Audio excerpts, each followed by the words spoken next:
Now, ABC Chair Ita Buttrose today revealing that she's not going to seek reappointment when her term ends next March.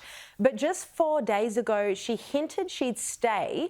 We're also learning today that Stan Grant has said he's quit the ABC. Steve, what has Ita Buttrose said about why she's not asking to be reappointed?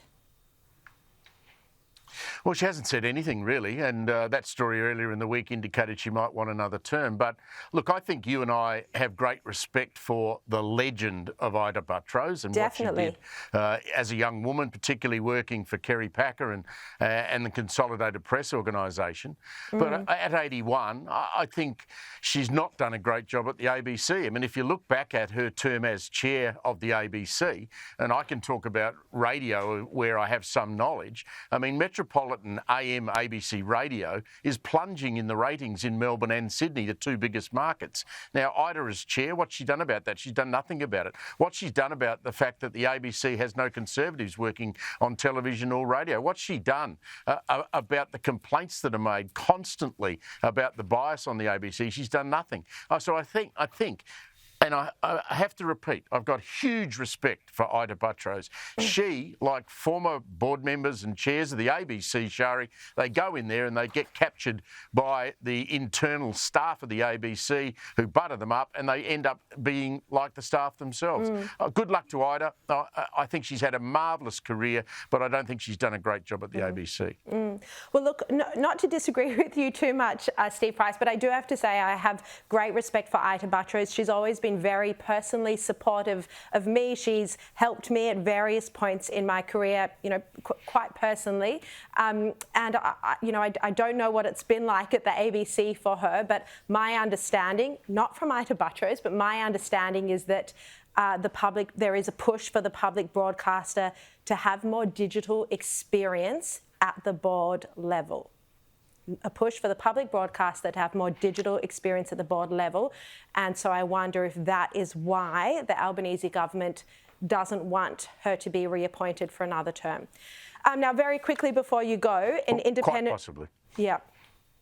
I think that's what's behind this. Now, very quickly, Steve Price, an independent report commissioned by the New South Wales government recommends that it keeps the Eraring power station open. The coal power station is set to close in 2025. This report warns that the exit of the largest electricity generator in the state could lead to higher power bills and also reduce the state's energy capacity.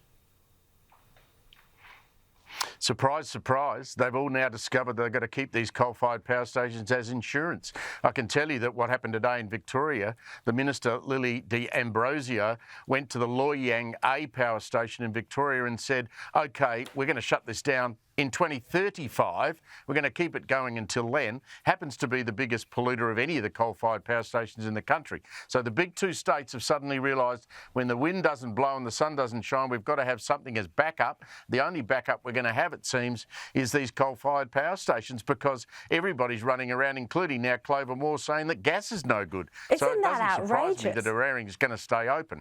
I mean, it is outrageous. It's absolutely ridiculous. Dan Andrews has banned it. Well, what are restaurants going to do? I mean, this is the city of Sydney. You know, I mean, all chefs need to cook on gas. Not to mention people in their own homes should have the choice. But what's going to happen with restaurants?